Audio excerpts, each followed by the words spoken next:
What's up, ladies and gentlemen? I appear to be frozen in time. There we go. Facebook says we're live. You get the big Canadian thumbs up. Quick little announcement for you guys, for you sexy folks out there in internet land. So one of our mastermind members, Steve Harsant, is putting together a little class or a workshop, and he's doing it for people who are kind of like sick of Facebook ads, like all the things people say you have to do with all the testing and split tests and thousands of ads. Steve writes really stupid, simple ads and doesn't do a whole lot of split testing and really just obsesses about making a great offer. And it's the whole less Facebook ads. And so as you guys may have seen in the group, I think they spent like $160 something to make $60,000 in sales. So if you'd like, and that's with one ad and no split tests and no testing and all those things, just going all in on a really great offer and a really great demonstration. So if you guys are interested in that, I will post a link to Steve's profile below. I don't know how he's planning on doing it, but reach out to him. Other than that, ladies and gentlemen, boys and girls, children of all ages, Frankie Finn proudly brings to you our weekly Q&A. Let's get into the questions. You know what I love, by the way, before I just say this, I legitimately see progress and improvement. What's up, Solomon? Every week you guys are like getting better, and that just blows me away, like seeing, getting to know you guys, some of you guys over years even. It's just amazing to see how far you've come. So we got Marcin up first. He says, is there anyone that gets clients for their agency mainly using Facebook ads and manage to scale? I'd really appreciate somebody taking a look at my setup and pinpointing what I can improve.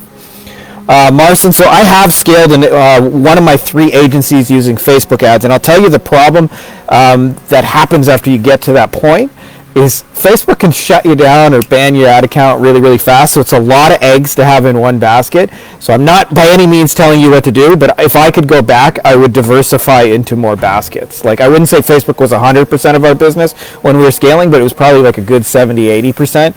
And so I'll tell you, Facebook ads are 4 things. If you think more about the humans and less about the technology pieces, you'll do better at Facebook ads, because ultimately ads are tools to connect you to people. So I'll tell you, who you target, thing number 1, your offer, thing number 2, your image, thing number 3, and your copy, thing number 4. And I just gave them to you, and by the way, in order of importance. Make sure you really think about who you want to get in front of, what you're going to offer those people, what image you're going to show them, and what you're going to say, and you do that right, and what you'll find is Facebook ads will convert and scale. Almost always, by the way, when I see ads that won't scale, people want to point to, am I clicking the box and increasing my spend too much per day? And it's almost always like an offer, like a real human-y kind of problem that they want to point to the tech because it's easier than actually looking in the mirror. And I know that's difficult, but that is the secret to the Facebook ad scaling, is those 4 things. I'm not saying all those little bells and whistles will not help you, but that's my opinion, is focus on the 4 important things and just get better at those 4 things. Adam says, would be interested in hearing about agency owners who are consistently hitting 10K or more a month. Want to give some insight on what it took to get there and the systems you have in place that keeps you there. I'm primarily in the dental niche for context.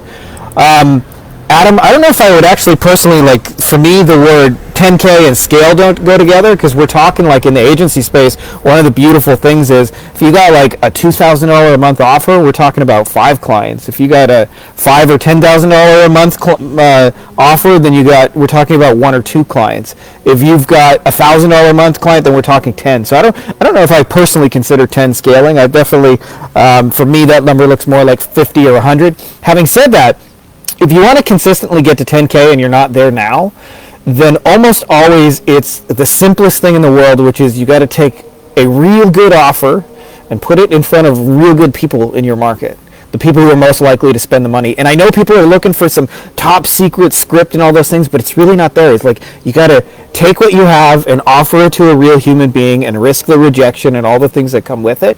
And that's how usually you get clients in the door consistently. And after, I'd say, when you start to get to 5 or 10, if you haven't really thought about a niche, you're probably thinking about it a little late, because what will happen is your delivery will get kind of difficult. I found that if you're doing everything custom for clients, then 5 or 10 clients can completely overwhelm you. But having said that, 10K months are very, very doable for anyone. And I'll tell you, the hardest part is the journey is generally not linear. For me, I made My first 700 days or so online, my first 2 years, I literally made zero, right? So there's definitely like a long period where I question my sanity, but the jump to 10K a month it's a couple of clients. It's actually relatively quick. So that's the good news, is when you hit it, you'll hit it very consistently, and it'll become a much more regular thing for you, Adam. Ben, best way to bring on new clients. This is not a one-size-fits-all answer for every niche, Ben, because the first thing is you got to like expertly target your niche. Like one of the things we talked about on this Q&A earlier is that like with Facebook ads, targeting can make a great deal of difference. Who you show ads to, it's no different in the real world. Like that's the reason why it works on Facebook ads.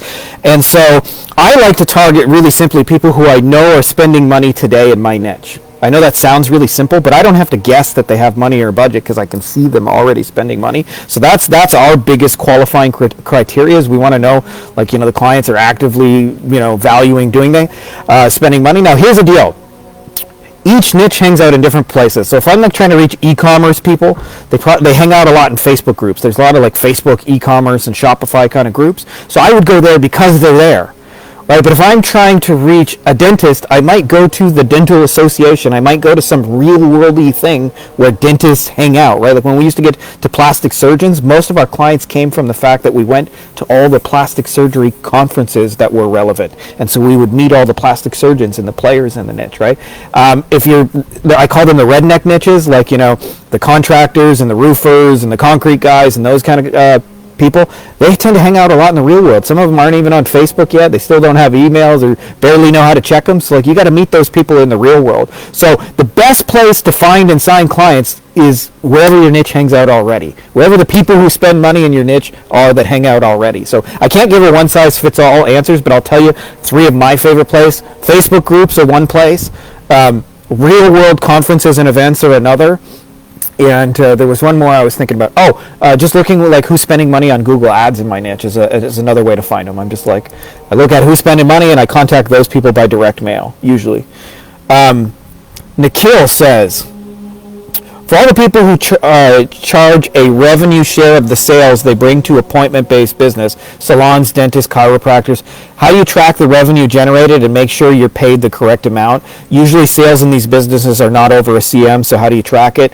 2 ways, Nikhil. One is like you don't actually track the end result. You track the front end result, like the appointment. So you just charge a flat rate whether they close that appointment or not. And you know that if you get them 10 and they close 3, it'll average out kind of thing.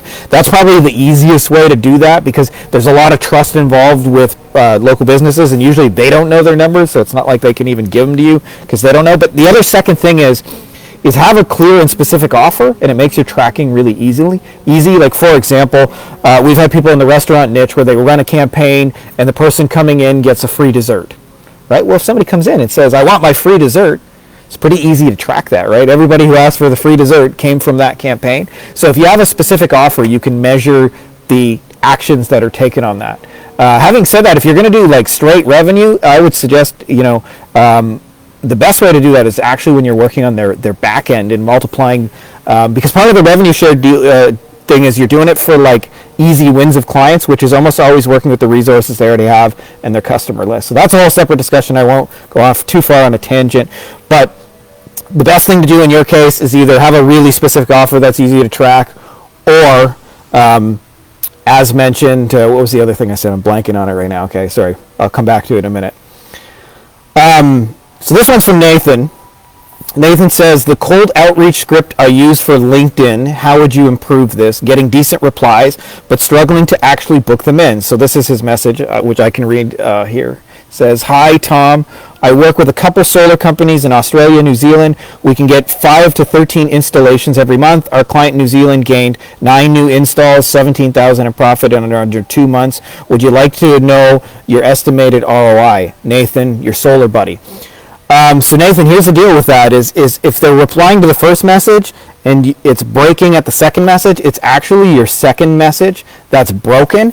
And usually I'll tell you, it's the big risk that usually we represent to people who don't know us is actually time. So what I find is a lot of people say, okay, well, let's jump on a really fucking long ass phone call from here. And it's like, hey man, I just met you. I mean, I'm mildly interested, but I don't want to necessarily spend 90 minutes talking to you about it, right? Like, I'm not ready for that kind of commitment. So you have to send over something that is like some kind of pre-sale tool. And I don't know if you've seen it already, but we have a training on our Loom method and dramatic demonstrations. Like, you want to like really hammer that home, especially because you've got proof in your case. So you've got like, here's $17,000 in sales we generated for a client. We can do this kind of thing for you. That's what I would send over as like a pre-sale in your case. I would just send like a little case study kind of like done in the Loom format we recommend. There's a methodology to it. Check that out on the YouTube channel when you get a minute. But having said that, like, if you're going to ask for like a big commitment of time or energy or resources in that second message, they're going to say no, because they just don't know you well enough. It's very different. Like, if you had that client for a year, I can call a client I've had for a year and say, hey, listen, we got to talk for like 90 minutes. I'm sorry, but we got some shit to go over. And they would say, all right. But a stranger who doesn't know you, it's just too big of a risk. It's too big of a stretch. So almost always they need some kind of like pre-sale material. And so the best thing you can do is send them whatever best pre-sale that does it in the shortest amount of time. I'll tell you, in your case, the case study is it. So I would say, hey, can I send you the case study and just show you what we did? And I would put it on Loom or something like that, because on Loom, it tells you when somebody opens it. So you know whether or not they've even seen it or not. And that's a really helpful metric to know. Ahmed, any thoughts on hourly versus flat rate? Ahmed, I'm going to pull the ultimate Frankie Finn and answer that question in a bigger way than you asked, because I've actually priced myself 4 different ways currently, okay? So you've mentioned the hourly, you've mentioned the flat rate, or what I would call the monthly retainer. You have not mentioned the revenue share, and you have not mentioned the fourth one, which is I call work for assets. So I'm going to mention all 4 of those. And truth be told, I do all of them still. So like, to say that like only one way is the right way, it really depends on the client and the situation. So I'll just give you the situations that work for me. Maybe it'll be a helpful guide for you. So I have some clients that pay me hourly. Usually for consultation calls, I usually charge anywhere from like $200 to $1,000, and we have like, a once a week or once a month kind of call. We talk, clients pay me for it. Usually I do the hourly thing on those situations, and I do it with clients who I would, Sandeep, good to hear from you, brother. I usually do the hourly thing with clients. I would honestly, like, I'm just happy to get paid at all. Like, I've got a couple of clients I get on the phone with. I just happy to hear from them, like, in general. Like, they're just cool people. I like hearing what they're up to. If I can offer some value and suggestions, that's really badass. But like, so those are the cases I price myself hourly, okay? So the second thing you mentioned is when to do retainers. Retainers, especially when you have like a month in, month out, kind of what I call like a grindy service where there's a lot of work. Like, if you're doing SEO, you got to be delivering that as a monthly retainer flat rate. If you're doing, Facebook ads where there's always this ongoing effort, you need a monthly flat rate. If you're doing Google AdWords or something like that, it makes sense to have a retainer. So if there's legitimately ongoing work and repetition. Revenue share is the third one, and generally you do that when you've identified a way to like add a lot of revenue quickly to a business using the resources they already have, which is most often their customer list. They're the most neglected thing in the entire business of real value is the neglected customer list. So what you would do in those cases is, you make out a deal. Usually they're like 30 to 50% of like, I'll sell some stuff for you, and give me a percentage of the shares. And typically those work really, really well, by the way, with businesses who sell some form of information, because their profit margins are insanely high, and they have access to their customer list. So it's not the only kind of business it works in, but revenue share works really, really well with those business models. Or if you're doing it, like, for example, like if you can generate an appointment at will, or a lead or something like that, you may charge per lead or per appointment. Those are like kind of hybrid retainer revenue share models. The fourth one, by the way, the work for the asset, is when you realize the real value is like the case study and the demonstration. So for example, I have the most successful lawyer in Michigan. There's a really cool guy in our group. We're collaborating on something like that, and we're just doing something free and cool for him because we know he's connected. We know it's make an amazing case study, and we know he's going to refer us a whole bunch of people if we do an awesome job. So we've strategically chosen somebody, and the reason we're doing it is we're working for the asset. So I'm okay with not being paid on it right now because I know it's going to pay me fuck tons later.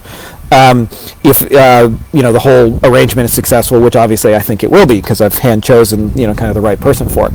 So those are the 4 different ways of pricing yourself. There is no right way, by the way. You got to pick the one that works for you. So if you got like people that want to consult with you, I found like hourly works really, really well with that. If you got some kind of ongoing monthly thing, it makes sense to have a retainer.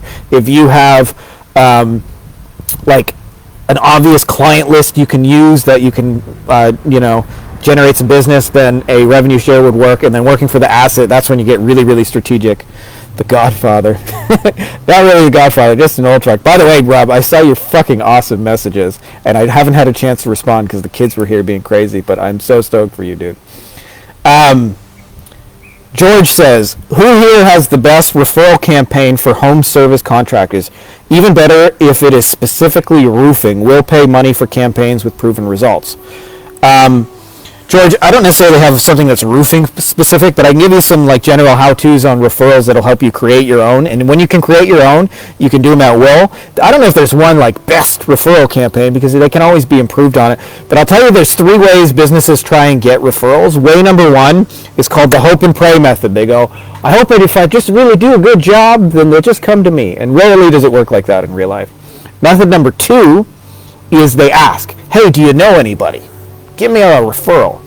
And the third way, which is the way that we want to use, which is what I call the Costco free sample. Is you take some kind of condensed version of value and give it away. I have a friend of mine who built a $16 million per year carpet cleaning business, and this was how they built it. They would clean somebody's carpet, and they would give that person 3 little gift certificates for anyone they know to get a single room clean. Now, it would say on the gift certificates, it's like a $99 value, and almost inevitably when they have one room cleaned, they look at the guy and say, out of curiosity, what would it cost me to clean the whole house? Now, some people just take the free room and leave, but it's the extension of value, so you're not begging for business, you're giving value. So if you want to have a business like a roofing company and, have them have like a continuous stream of referrals, and every time they finish a job, and it's not the only thing that will matter, but from a marketing perspective, the way you're best going to help them is give them a referral device, which is some kind of like gift certificate, little freebie thing they can get. Maybe it might be a free estimate. Maybe it might be they get $100 off their next job, or if they use the same company, you could even go $250. The beautiful thing is in like businesses like roofing, where you quote your own jobs and your own pricing. If somebody gives you a $250 gift certificate, you can always say like, a job you would quote at $1,000, you can always quote at $1,250, and then they take it and you go, well, let me knock that $250 off and give you $1,000. And people love that kind of shit, even though you haven't actually done anything. So you want to give them some kind of like, gift certificate free value extension. Like Costco does this wonderfully with the way Costco gives away free samples. Think about how you can do that in the roofing business, and you'll get all the referrals you ever need. Christine, best book to learn how to sell. Christine, we kind of answered this a little bit in the comment, but I just wanted to go, because I thought this was a great question for the people who listen on YouTube as well. Here's the deal with sales books. A lot of sales books, in my opinion, do more harm than good, because they are about the sale at above all costs.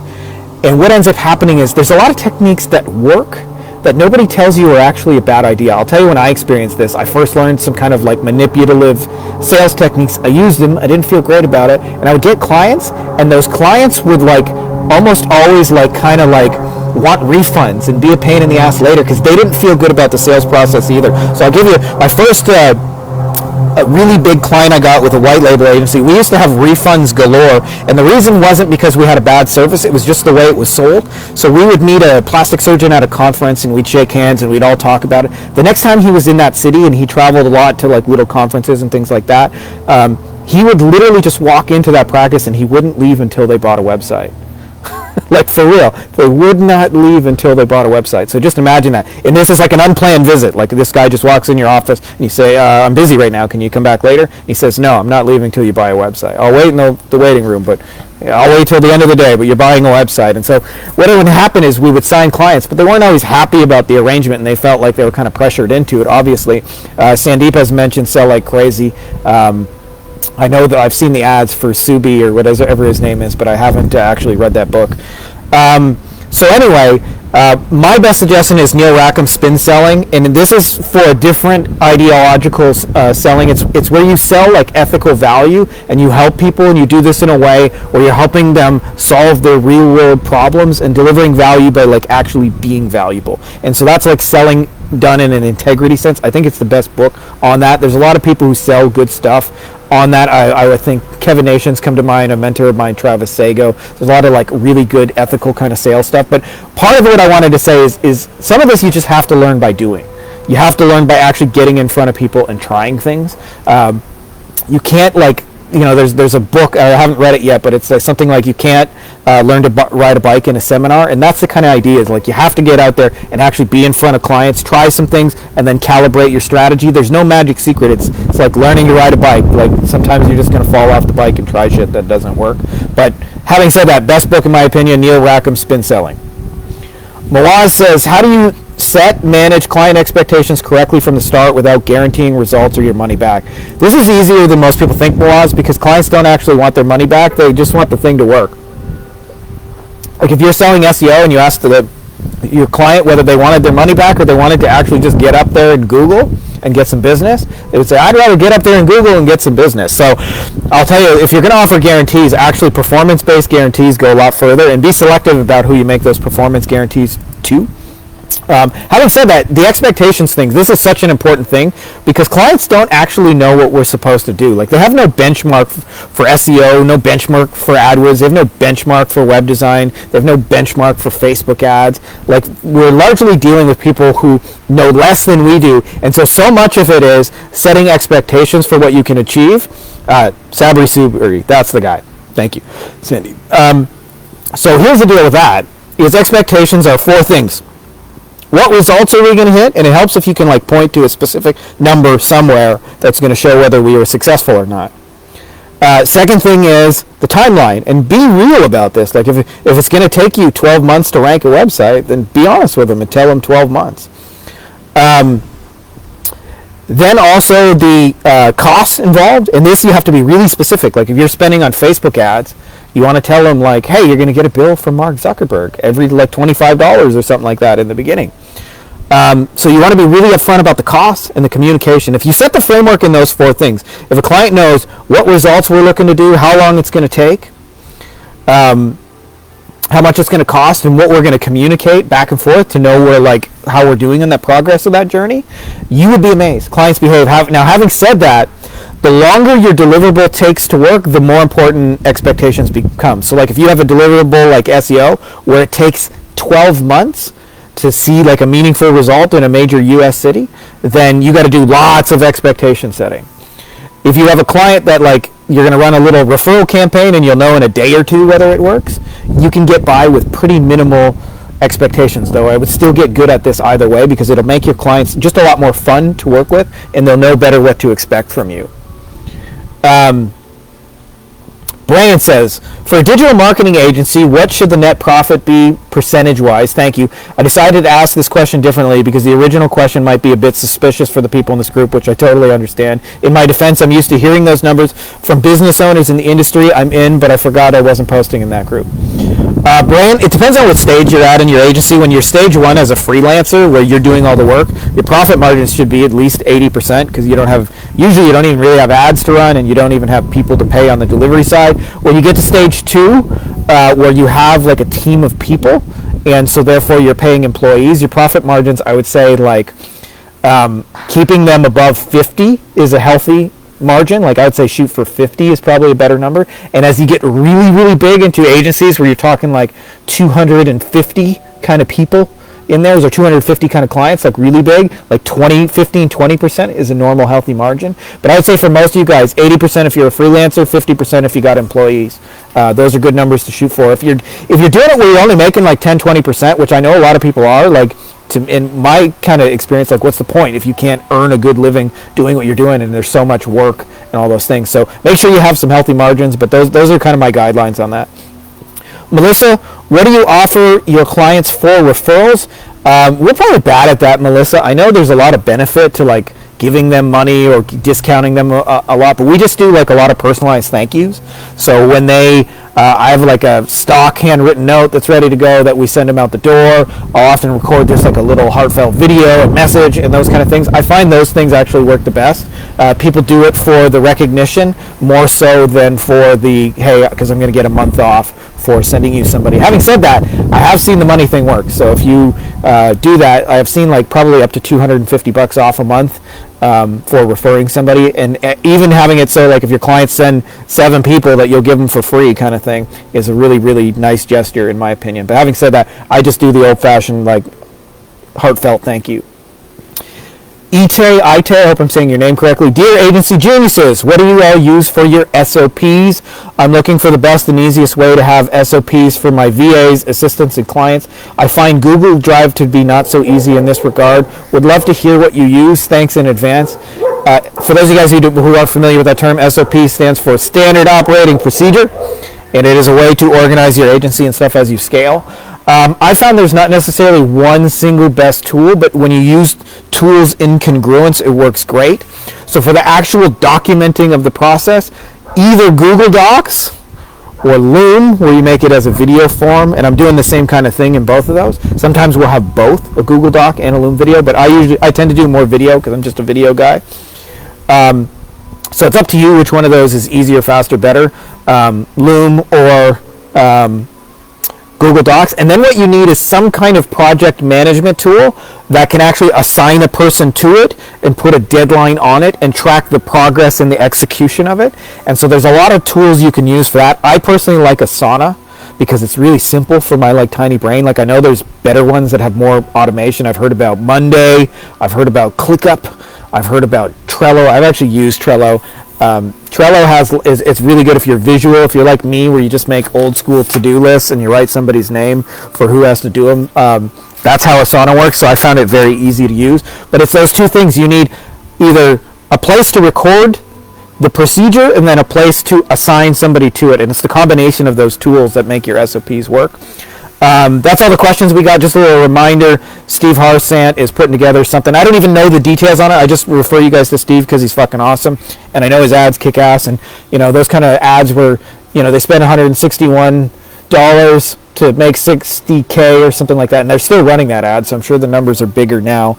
And the kind of ads that are easy to write, where you don't have to split test a million things and spend a bunch of money and Power Editor and Pixels and all those craziness of Facebook. You just write one little ad, couple sentences long, and spend a great deal of time thinking about the offer that you're going to put together so that you can write a really short, punchy ad and test it really quickly and know if it's going to work. If you guys are interested in that, check out Steve. I'll post a link below on the replay. Other than that, that's all I got for you guys. Happy Monday. May the force be with you.